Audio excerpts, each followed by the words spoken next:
the 11th of October, 1999, 25 years ago today, the second episode of Walking with Dinosaurs, Time of the Titans, released.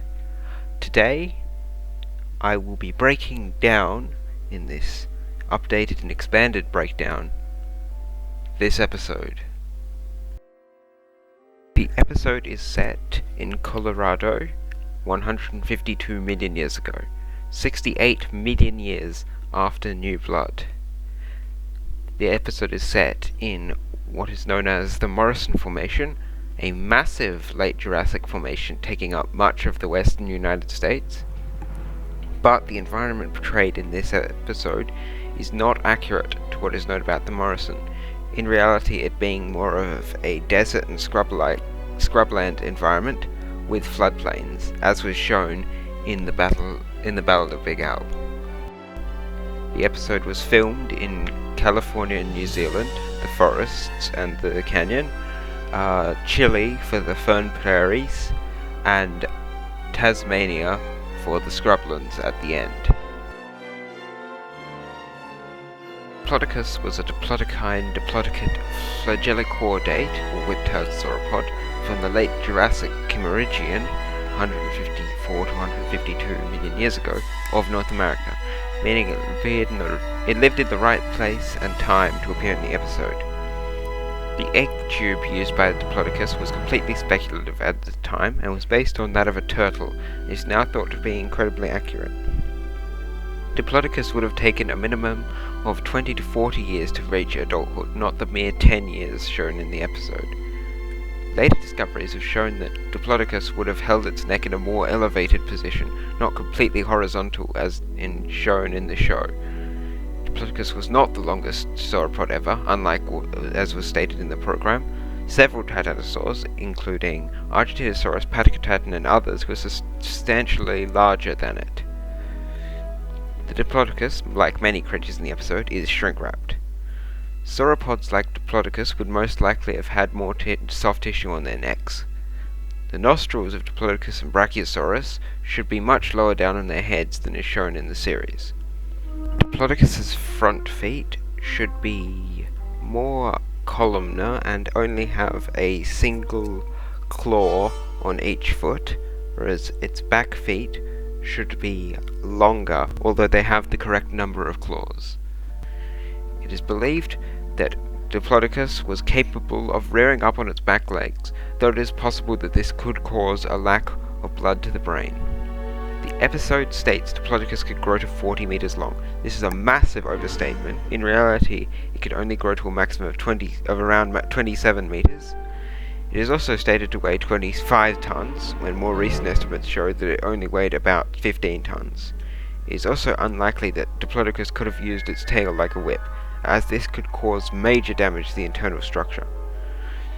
Sauropods had their shoulders higher on their bodies than their hips, allowing them to browse on higher branches. Although the teeth of the adults are accurately peg-like and facing outwards, more modern discoveries show that the young had teeth further back in the mouth, implying they had a different diet and feeding habits. Although the back spines are not known from Diplodocus itself, they are known from several close relatives, meaning it was very likely that they had them in real life.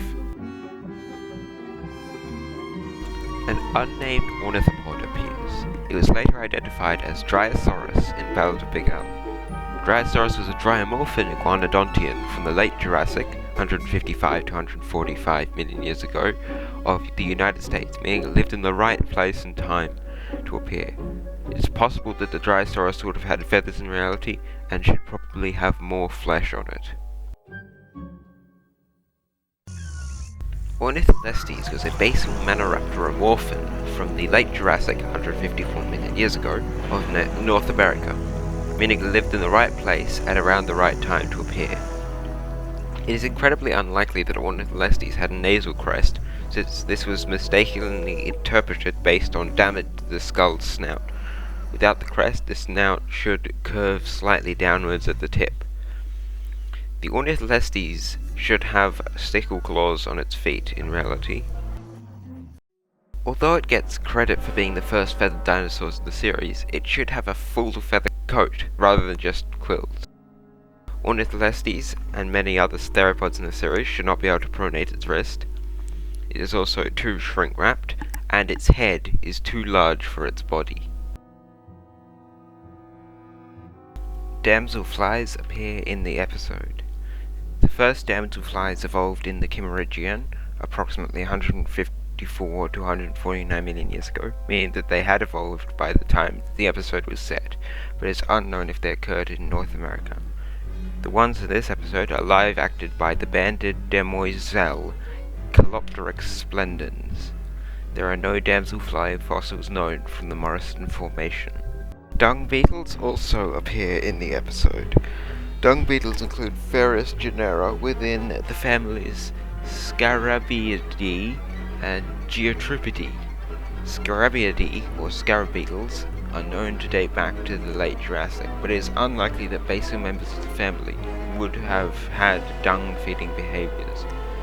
Members of Geotripidae only date back to the Cretaceous at the very earliest. Neurognathus was an neurognathid coelacanth dracone, which was a clade containing pterodactyloids and their relatives, from the late Jurassic, approximately 150 to 148 million years ago, of Germany, meaning it lived around the right time but in the complete wrong continent to appear. A better candidate would be Mesodactylus, a potential neurognathid from around the right time in the Morrison Formation. The Neurognathus looks more like a retooled Dinosaurus than a neurognathid, which, as of newer discoveries, should look much more like a nightjar or a frogmouth, with almost no neck and a wider, shorter face and massive eyes. It should also fill a niche similar to that of nightjars, being a nocturnal insectivore rather than an oxpecker analogue. It should also have a very heavy covering of pycnofibers, and its wings should fold backwards rather than to the side, and its wingtips should be more rounded. Stegosaurus was a stegosaurid stegosaur from the late Jurassic, 155 to 145 million years ago, of the United States and Portugal, meaning it lived at the right place and right time to appear in the episode. Stegosaurus is depicted as having very long back legs. Although Stegosaurus's back legs were longer than its front legs, they were much closer in length. This has been revealed by the discovery of Sophie the Stegosaurus in 2003, after the episode released, so this representation was believed to be accurate at the time of production. Stegosaurus's plates would have been covered in a horny sheath rather than skin, meaning they could not have been flushed with blood to change colour, although it's possible that they were colourful all the time. It should have 5 rather than 4 toes on its front feet, and 2 claws rather than 3. Stegosaurus's plates were actually much smaller in reality than they are depicted as in the series. It would also have had a longer neck and tail, as well as flatter thangomizers running almost horizontally from the tail.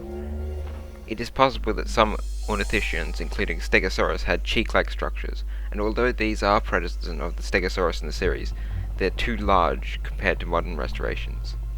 The plate arrangement is correct, being alternating, not paired, and it also has an accurate number of plates, 17.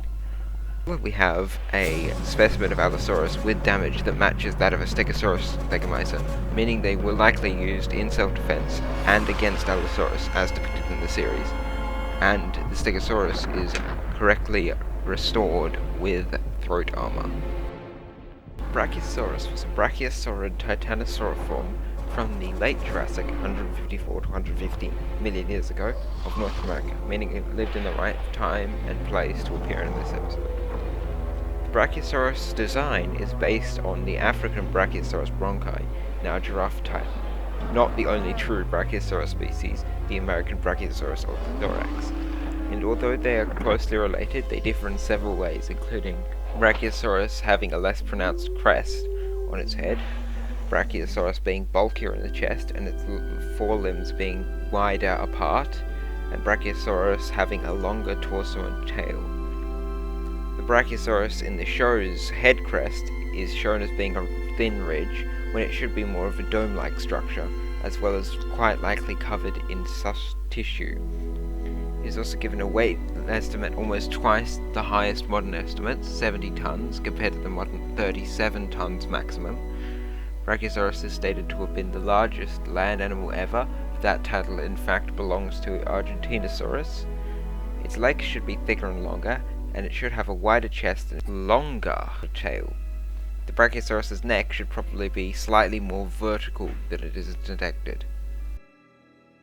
Allosaurus was an allosaurid allosaur from the late Jurassic, 155 to 145 million years ago, of the US and Portugal, meaning it lived in the right time and place to appear.